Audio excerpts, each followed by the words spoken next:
राम राम दोस्तों। मैं आपका दोस्त धर्मा फौजी। दोस्तों आज 7 मई है। आज ही के दिन पिछले साल 2025 में ऑपरेशन सिंदूर शुरू हुआ था। ऑपरेशन सिंदूर क्यों हुआ?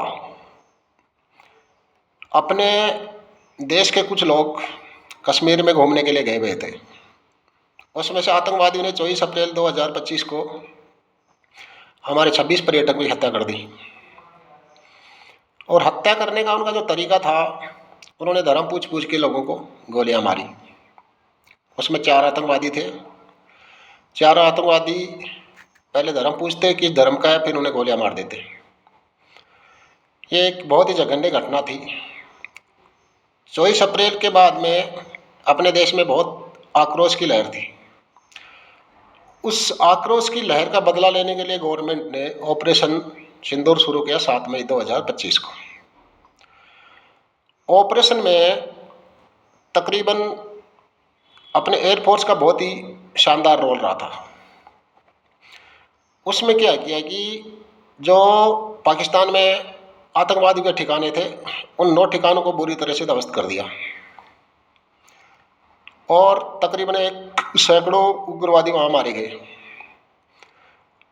उस उग्रवाद में मारने के बाद जब उनकी जो डेड बॉडी इकट्ठी की गई तो पाकिस्तान का आतंकी चेहरा दुनिया ने देखा।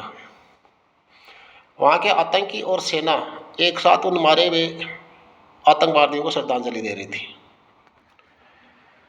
जब वहाँ की सेना और आतंकवादी साथ मिलकर श्रद्धांजलि दे रहे थे आतंकवादियों को, तो दुनिया के सामने पाकिस्तान का चेहरा बेनकाब हुआ। फिर क्या हुआ कि उन आतंकवादियों को मारने के लिए अपने देश में भी ऑपरेशन चलते रहे। फिर ऑपरेशन महादेव के तहत 28 जुलाई को उन 3 आतंकवादियों को भारतीय सेना ने मार गिराया। उनका बदला पूरा ले लिया गया। अभी जो मरने वाले आतंकवादी थे वो सभी पाकिस्तानी थे।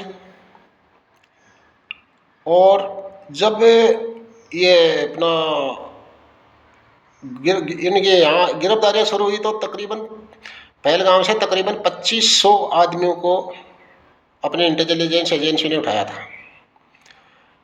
उन 2500 आदमी, उसमें क्या है कि लोकल आदमियों का बहुत बड़ा सपोर्ट माना जाता है कि आतंकवादियों को रास्ता दिखाना, उनके लिए खाना देना, उनके लिए रहने की सुविधा करना, यह अपने ही देश के कश्मीरी लोग कर रहे थे। उसके बाद जो 2500 आदमियों को उठाया, उनकी जान पहचान शुरू की, जांचें शुरू हुई, तो उन लोगों ने इसके बारे में सब कुछ उगल दिया। ये हमला पर्यटकों को निशाना बनाकर जानबूझकर किया गया था ताकि भारत और पाकिस्तान के बीच में जो स्थिरता थी उसको अस्थिर किया जा सके। अब उसमें पाकिस्तान का बड़ा हाथ था। फिर पाकिस्तान ने क्या किया कि भारत के साथ अपनी लड़ाई शुरू कर दी और 4 दिन के अंदर घुटने टेक दिए।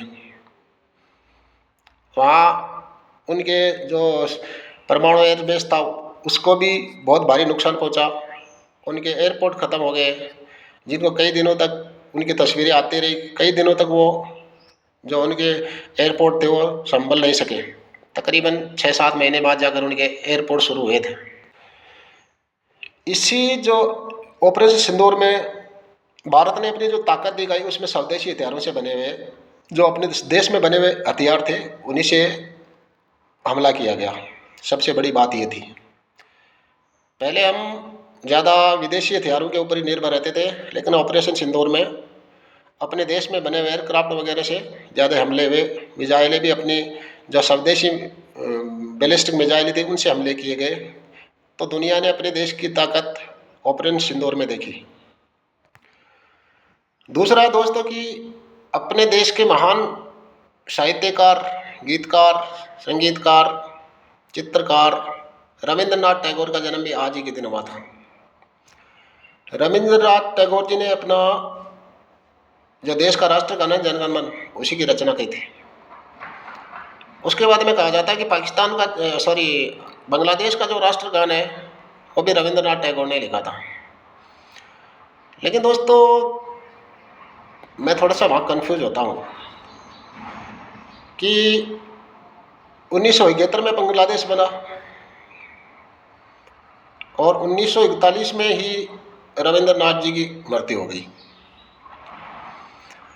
तो उन्होंने जो गीत लिखा था बंगाल के लिए, जो लिखा था, उसको बांग्लादेश ने अपना राष्ट्रगान मान लिया। लेकिन कन्फ्यूजन की बात यह है कि उन्होंने आज़ादी के बाद अपने देश में रविंद्रनाथ टैगोर का बना हुआ गीत क्यों माना, लिखा हुआ गीत क्यों माना? अच्छा लगा तभी तो माना होगा। रविंद्रनाथ टैगोर जी को नोबल, साहित्य का नोबल मिला था। साहित्य का नोबल पाने वाले वो पहले गैर यूरोपियन आदमी थे। उससे पहले जो साहित्य के नोबल जितने भी मिले ना साहित्य में, वो यूरोप वालों को मिलते थे। लेकिन उनकी रचना गीतांजलि के बारे में उनको जो अपना नोबल था, साहित्य का नोबल, वो गीतांजलि की उनकी रचना के बारे में उनको मिला था। गीतांजलि का साहित्य का नोबल टैगोर जी को 1913 में दिया गया था। टैगोर जी ने बंगाल पुनर्जागरण और शांति निकेतन की स्थापना की। शांति निकेतन वहाँ का एक बहुत ही बड़ा शिक्षण संस्थान है जो आज भी चलता है बड़े शान से। उसका मतलब यह था कि जो शांति से वहाँ शिक्षा ली जा रही है, आजकल उसकी भी हालत ख़राब है। उनके बारे में भी खबरें आती रहती हैं कि वहाँ भी कुछ लोग जाके उत्पात मचाते हैं। वहाँ की बंगाल की हालत वैसे ही ख़राब ही रहती है। अभी देखो क्या होता है। टैगोर जी के बारे में कहा जाता है कि उन्होंने अपने जीवन में 2230 गीत लिखे थे। 2230 गीत लिखना बहुत बड़ी बात होती है, इसलिए तो टैगोर को याद किया जाता है दुनिया में। रचनाकार, साहित्यकार, नाटककार, हर चीज, हर तरह की खूबी थी उसमें। नोबल, साहित्य का नोबल पाने वाले वो गैर यूरोपीय पहले भारतीय थे। टैगोर के बारे में कहा जाता है कि वो राष्ट्रवाद से ज़्यादा इंसानियत के सर्वोपरि रखते थे। मतलब राष्ट्रगान को बाद में रखते थे, इंसानियत को पहले रखते थे। चलो ये अपनी अपनी सोच होती है। मैं तो राष्ट्रवाद को पहले रखता हूँ, वो टैगोर जी की अपनी इच्छा थी।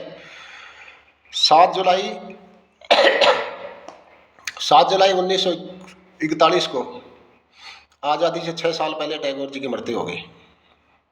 तो दोस्तों, कैसी लगी मेरी बात? जय हिंद, जय भारत।